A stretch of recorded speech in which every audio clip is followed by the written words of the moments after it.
মাগো যারা মাইকের আওয়াজ শুনছেন গো মা, ও কাঠকালের মা, হৃদয়ের কানটা লাগাইয়া শুনো না মা। মাগো তোমার মতো কত মহিলা অন্ধকার কবরে গো মা, কত মানুষ তোমার মতো অন্ধকার কবরে ঘুমায় রে মা। আজকে পারবানি মা তোমার ঘরের টেলিভিশন বন্ধ করে দিয়ে, মোবাইল ফোনটা বন্ধ করে দিয়ে আজকে কিছুক্ষণ সময়ের জন্য আজকের ওয়াজ মাহফিলের কথাগুলো শুনে নিজের আমলটাকে সুন্দর করতে পারবানি রে মা। ও মা তোমার মতো কত মহিলার জানাজার নামাজ পড়েছি, কত মহিলার কবরে নামাইছে গো মা। ও আমার কাঠকালের মা মারে, শুধু পুরুষটাই জান্নাতে যাবে এমনটা না, শুধু পুরুষটাই কবরে যাবে এমনটা না। পুরুষ যেমন মারা যাবে মহিলাও মারা যাবে, পুরুষ যেমন জান্নাতে যাবে মহিলাও যাবে, পুরুষ যেমন জাহান্নামে যাবে মহিলারাও যাবে।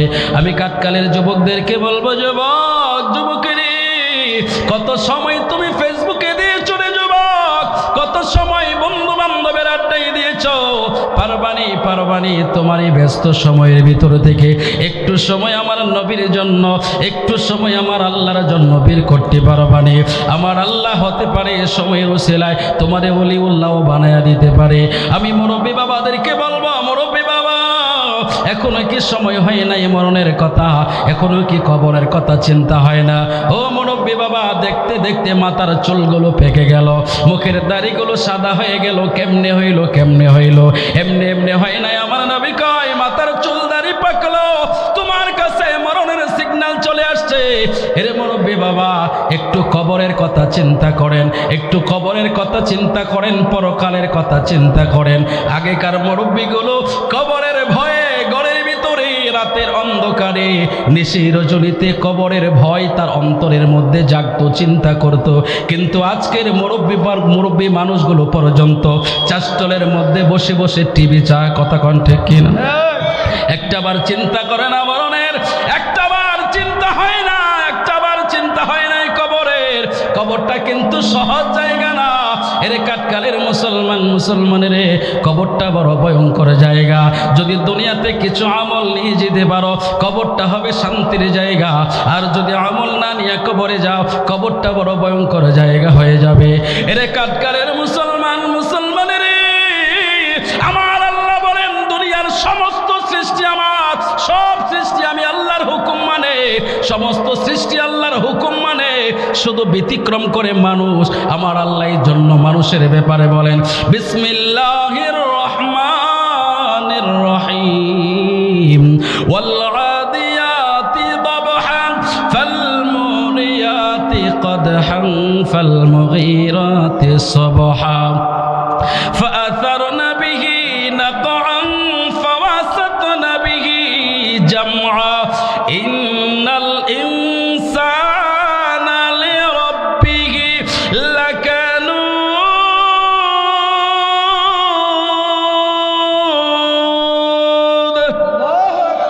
আল্লাহর বান্দা জোরে বলেন আল্লাহু আকবার। আমার আল্লাহ পাক রব্বুল আলামিন অনেকগুলো কসম করে বলছেন, ইন্নাল ইনসান, নিশ্চয়ই মানুষগুলো, লিরাব্বিহি লাকানুদ, তার রবের ব্যাপারে বড়ই অকৃতজ্ঞ। এরে আমার আল্লাহ কোরআনের মধ্যে মানুষদেরকে সম্মানিত করেছে। আমার আল্লাহ কয়, ওয়ালাকাদ কাররামনা বানি আদম, আল্লাহ কয় বনি আদমকে আমি সম্মানিত করেছি।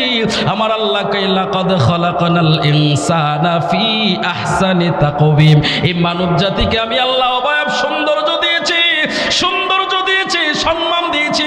আমার আল্লাহ সম্মানিত করেছে।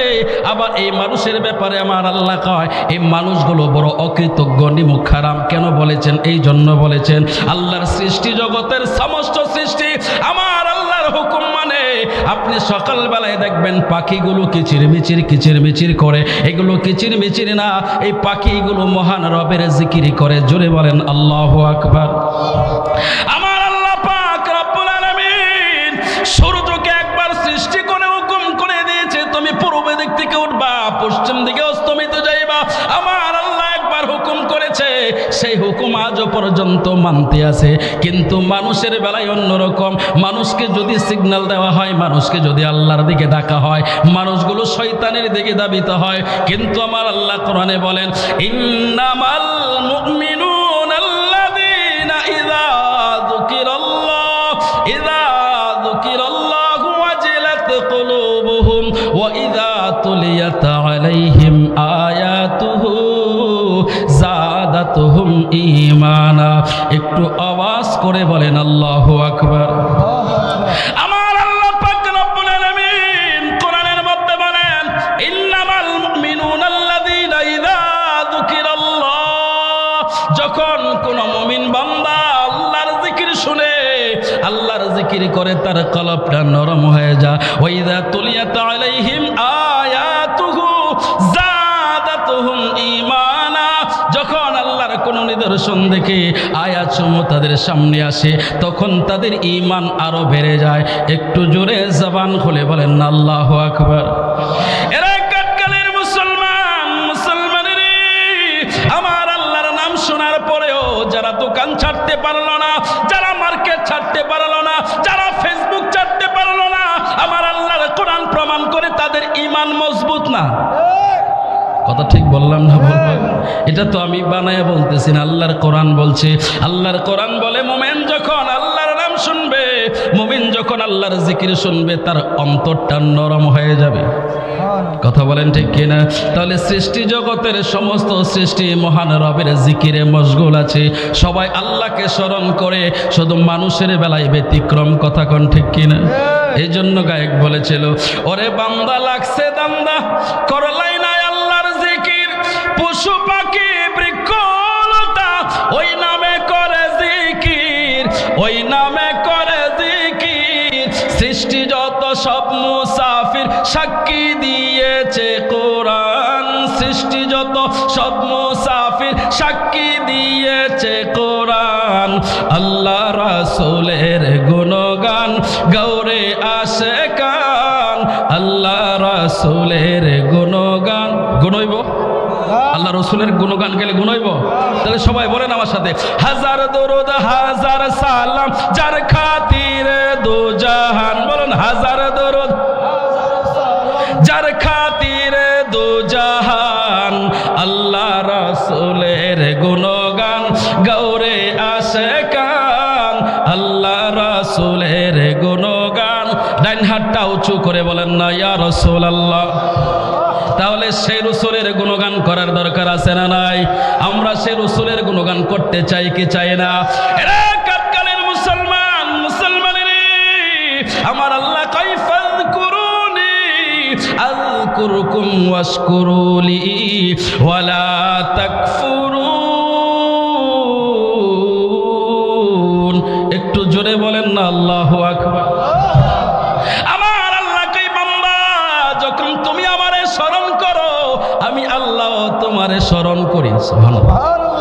বান্দা যখন আল্লাহরে স্মরণ করে, আল্লাহ কি কয়? আল্লাহ আমিও বান্দারে স্মরণ করি। এখন আমরা আল্লাহকে স্মরণ করি জিকিরের মাধ্যমে, আল্লাহ আল্লাহ বলে স্মরণ করি।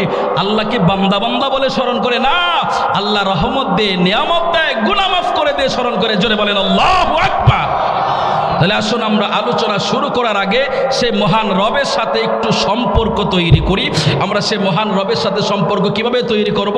বান্দা যখন আল্লাহর নামের জিকিরের ধাক্কা কলবে লাগায়া দেয়, কলবের ময়লা পরিষ্কার হয়, এভাবেই করে বান্দা আল্লাহর সাথে সুসম্পর্ক তৈরি হয়। জোরে বলেন আল্লাহু আকবার।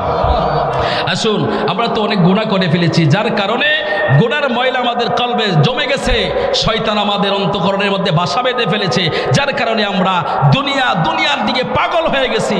সেই দুনিয়া আপনার এই তো কিছু যা কিছু দেখছেন, কোনো কিছু কিন্তু আপনার সাথে কবরে যাবে না।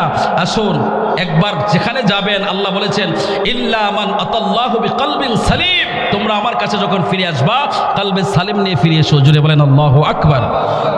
মহিয়ান গরিয়ান সর্বশক্তিমান মহান রব্বুল ইজ্জতের দরবারে শুকরিয়া জ্ঞাপন করি যে আজকে কাটখাল মধ্যপাড়া ও বড়হাটি মরহুম ইসব আলী করিম বক্স চান্দমিয়ার বাড়ির উদ্যোগে কবরবাসীদের স্মরণে আজকের আজিমুসান মুতাবাররাক এই মনোবার মাহফিলের শ্রদ্ধাভাজন জনাব সভাপতি মোহাম্মদ এশাক মিয়া সাহেব, আজকের মাহফিলের সহসভাপতিবৃন্দ, আজকের মাহফিলের যিনি অনারেবল চিফ গেস্ট, আন্তর্জাতিক খ্যাতি সম্পন্ন পীর তরিকত তাসাউফ গবেষক, দলিল ভিত্তিক আলোচক, রেজবিয়া দরবার শরীফের অন্যতম খলিফা হযরত মাওলানা গাজী হাবিবুর রহমান রেজভী সাহেব দামাত বরকাতুহুম আজকের মাহফিলে আমার পূর্বে চমৎকার আলোচনা করেছেন। শ্রদ্ধাভাজন ব্যক্তি হযরত মাওলানা নাজিমউদ্দিন আনসারী সাহেব, আমন্ত্রিত ওলামায়ে কারাম, আজকের মাহফিলের যিনি পরিচালনা দায়িত্বে রয়েছেন হাফেজ কারি মাওলানা হুসাইন আহমদ আল কাদির সাহেব সহ আজকের এই মাহফিলের সম্মানিত মুরব্বিয়ান আজম, জওয়ান ভাইয়েরা, স্নেহের কচিকাচারা, পর্দার আড়ালের আমার মা ও বোনেরা, সকলের খেদমতে আবারও ইসলামের শুভেচ্ছা জানাচ্ছি। আসসালামু আলাইকুম ওয়া রাহমাতুল্লাহি ওয়া বারাকাতুহু। আমরা জিকির করলাম কার? মনে করে বলেন কার? আমরা কার বান্দা? আল্লাহর বান্দা। আমরা আল্লাহর বান্দা। আল্লাহর নাম নিতে আমাদের কোনো লজ্জা আছে? আমরা নবীর উম্মত, নবীর প্রশংসা করব, তাতে কোনো সমস্যা আছে? কথা বলেন, কোনো সমস্যা আছে? আল্লাহ যেখানে নিজের ইত্তেবার কথা বলেছেন সেখানে তার হাবিবের ইত্তেবার কথা বলেছেন। জোরে বলেন সুবহানাল্লাহ। যেখানে আল্লাহ বলেছেন আতিউল্লাহ, সেখানে আল্লাহ বলেছে আতিউর রাসূল। আল্লাহ বলেন, বন্ধু আমি আল্লাহ 100 লক্ষ নবী বাছাই করেছি, আপনাকে আমি 100 লক্ষ সাহাবী দিয়েছি। আমি আল্লাহ যতটুকু রেখেছি আপনি নবীর জন্য ততটুকু পছন্দ করেছি। আমার আল্লাহ যদি নবীর সম্মান বাড়ায়, আমার আল্লাহ যদি নবীর ইজ্জত দেয়, আমার আল্লাহ যদি নবীর সম্মানকে আকাশচুম্বী করে, বাংলার জমিনে কোন মুসলিম কোন আলেম যদি বলে আমার নবীর ইজ্জত দেওয়া যাবে না, সম্মান দেওয়া যাবে না, আমরা কি আল্লাহর কথা মানবো না মোল্লার কথা মানবো? তো যারা আল্লাহর কথা মানবে তারাই মুমিন, আর যারা মোল্লার কথা মানবে তারা নজদি জাহান্নামী। কথা বলেন ঠিক কিনা? আমরা নবীর প্রশংসা করতে চাই কি চাই না? ইয়া রাসূলুল্লাহ,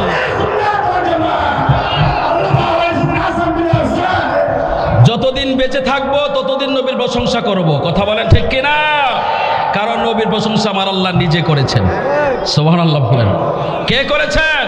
নবী করেছেন। এই জন্য আমরা বলি একজনে নবী আসিল গো সোনার মদিনায়, একজনে নবী সোনার মদিনায়, ওরে যার প্রেমেতে মজনু হলো, যার প্রেমেতে খুদা রাব্বানা, একজনে নবী আসিল গো সোনার মদিনায়, একজনে নবী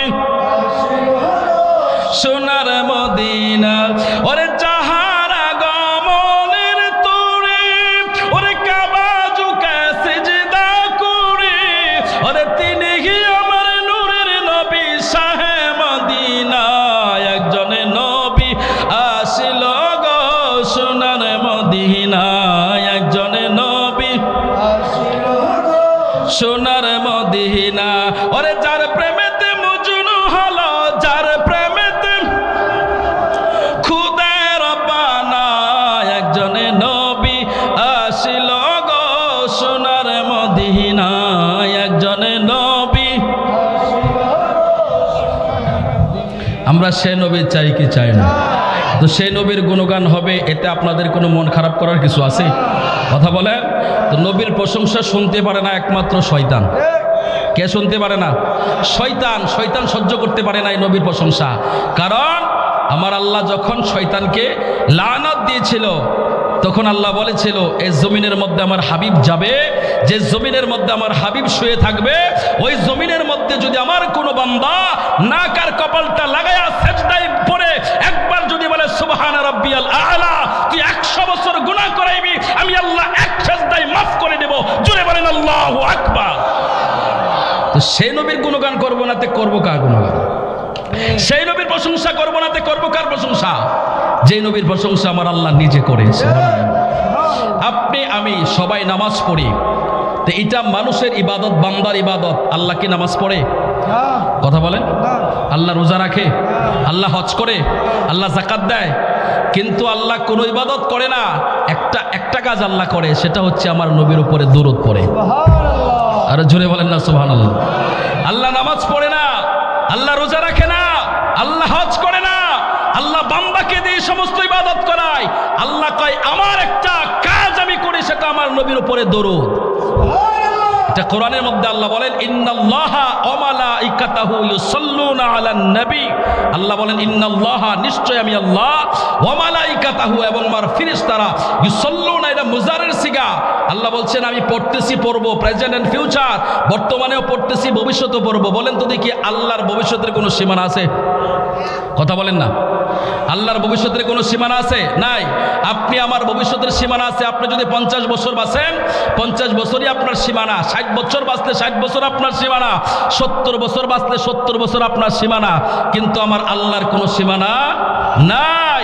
সৃষ্টি জগতের সব ধ্বংস হয়ে যাবে, খোদ আজরাইল পর্যন্ত শেষ হয়ে যাবে। তাহলে সৃষ্টি জগতের কেউ যদি না থাকে, আল্লাহর জিকির করার মতো কেউ থাকবে? কথা বলেন, বুঝেন আমার কথা, বুঝতেছেন? সৃষ্টি জগতের সব যদি শেষ হয়ে যায়, তাহলে আল্লাহর নাম কে নিবে? জিকির কে করবে? আল্লাহর জিকির করার মতো কেউ থাকবে না। আল্লাহ কয় আমার হাবিবকে চিনো, আমার হাবিবের আজমত কি বোঝো তোমরা? আমি আল্লাহর জিকির একদিন বন্ধ হয়ে যাবে। তার কারণ সৃষ্টি জগতের কোনো সৃষ্টি থাকবে না, সব ধ্বংস হয়ে যাবে। এই জন্য আমি আল্লাহর জিকির করার মতো কেউ থাকবে না, কিন্তু আমার নবীর জিকির জারি থাকবে। আমি আল্লাহ ছিলাম, আছি, থাকবো।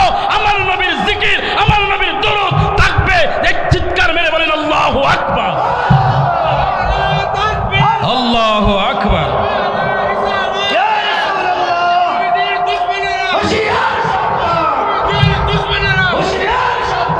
ভালোবাসার জায়গা মদিনা, ভালো লাগার জায়গা মদিনা, বলো না ভালোবাসার না, ভালো লাগার জায়গা মদিনা। এত সুন্দর জায়গা কোথাও দেখি না, এত কোথাও দেখি না। সাজিয়েছেন আল্লাহ রাব্বানা, ভালোবাসার জায়গা মদিনা, বলো না ভালোবাসার ইনা, ভালো লাগার জায়গা মদিনা, বলো না ভালোবাসার না, ভালো লাগার জায়গা মদিনা। ডাইন হাতটা উঁচু করে বলেন ইয়া রাসূলুল্লাহ, আর মহব্বতে বলেন ইয়া রাসূলুল্লাহ। ইয়া রাসূলুল্লাহর স্লোগান দিলে কোনো সমস্যা আছে? বড় করে বলেন আছে? আল্লাহর নাম শুনলে শয়তানের গায়ে আগুন লাগে, আর ইয়া রাসূলুল্লাহর স্লোগান শুনলে নজদির গায়ে আগুন লাগে। কথা বলেন ঠিক কিনা? তা আমরা আল্লাহর দুশ্মনও চাই না, নবীর দুশ্মনও চাই না। আসুন আমি আর লম্বা করছি না, সরাসরি আলোচনায় চলে যাচ্ছি। খলিফাতুল মুসলিমিন সাইয়েদনা হযরত ওমর রাদিয়াল্লাহু তাআলা আনহুর শাসনকালে হযরত ওমর রাদিয়াল্লাহু তাআলা আনহু তিনি যখন গভর্নর ছিলেন, সে সময় তিনি রাতের বেলায় গোপনে রাস্তাঘাটে বের হয়ে যাইতেন। মানুষের দুঃখ দুর্দশা এগুলো দেখার জন্য, বোঝার জন্য তিনি রাস্তায় একা একা চলাফেরা করতেন। হঠাৎ করে একদিন উনি যখন একা যাচ্ছেন, এমন সময় তিনি নজর করে দেখতে পেলেন একজন মহিলা মানুষ, উপযুক্ত মহিলা মানুষ রাস্তার দিয়ে হেঁটে যাচ্ছে। আপনাদের কি কষ্ট হচ্ছে? আচ্ছা, ওই পিছনে অনেক মানুষ দাঁড়িয়ে আছে, জায়গা হচ্ছে না। আপনারা যদি প্লিজ একটু কষ্ট করে সামনে এগিয়ে বসতেন ভালো হতো। একটু কি কষ্ট করা যাবে? সুবহানাল্লাহ, আলহামদুলিল্লাহ। একটু কষ্ট করে আগার, একটু কষ্ট করে। লা ইলাহা ইল্লাল্লাহ, সুবহানাল্লাহ, লা ইলাহা। আকাশ জমিনের মালিক তুমি, ধনী দরিদ্র করা তুমি। আকাশ জমিনের মালিক তুমি, ধনী দরিদ্র করা তুমি। তুমি পারো হতে সহায়, তুমি পারো হতে সহায়। অকুল সমুদ্র নীল দরিয়ায়, সুবহানাল্লাহ। এ বাবা একটু আজ্ঞা নাই যুবকেরা, তুমি আল্লাহ, সুবহানাল্লাহ, লা ইলাহা। হযরত ওমর রাদিয়াল্লাহু তাআলা আনহু তিনি যখন নজর করে দেখলেন একজন যুবতী মহিলা রাস্তার উপর দিয়ে হেঁটে যাচ্ছে, এমন সময় হযরত ওমর রাদিয়াল্লাহু তাআলা আনহু ওই মেয়েটাকে ডাক দিয়ে বলে, আরে মহিলা, তোমার বাড়ি কোথায়, কোন দেশ থেকে তুমি আসছো, কোথায় থেকে আসছো? এই গভীর রজনীতে এই নির্জন এলাকা দিয়ে তুমি একা একা হেঁটে যাচ্ছ, তোমার কি কোনো ভয় নাই? তোমাকে যদি কোনো ছেলেরা ধরে ফেলে, বোকাটে ছেলেরা, তখন তোমার কি অবস্থা হবে? ওই মহিলাটা ডাক দিয়া বলে, আপনি কি জানেন না এই দেশের গভর্নর হযরত খলিফাতুল মুসলিমিন ওমর, ওমরের শাসন অবস্থায় কোনো যুবক বোকাটে হতে পারে না। একটু জোরে আওয়াজ করে বলেন আল্লাহু আকবার। হযরত ওমর এই মেয়েটাকে ডাক দিয়ে বলে, রে মহিলা, তুমি কি করে জানলা? এতটা ওভারশিওর তুমি কি করে হইলা? এবার মেয়েটা ডাক দিয়ে কই, খলিফাতুল মুসলিমিন ওমর যদি রাহমাতাল লিল আলামিনের উম্মত হয়ে থাকে, রাহমাতাল লিল আলামিনের সাহাবী হয়ে থাকে, যার চরিত্রের সার্টিফিকেট আমার আল্লাহ নিজে দিয়েছেন, ইন্নাকা লা আলা খুলুকিন আযীম,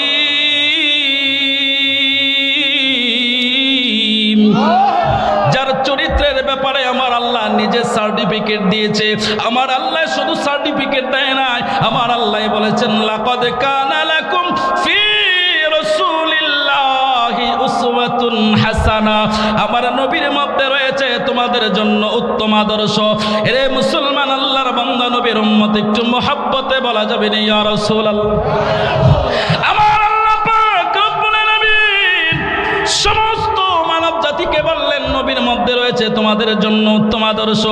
আর নবীর উম্মত যদি হয়ে থাকে, নবীর সাহাবী যদি হয়ে থাকে, এই সাহাবী হযরত ওমরের খেলাফত সময়কালীন ওনার শাসন অবস্থায় কোনো বখাটে ছেলে রাস্তার মধ্যে কোনো মেয়েকে উত্ত্যক্ত করতে পারে না।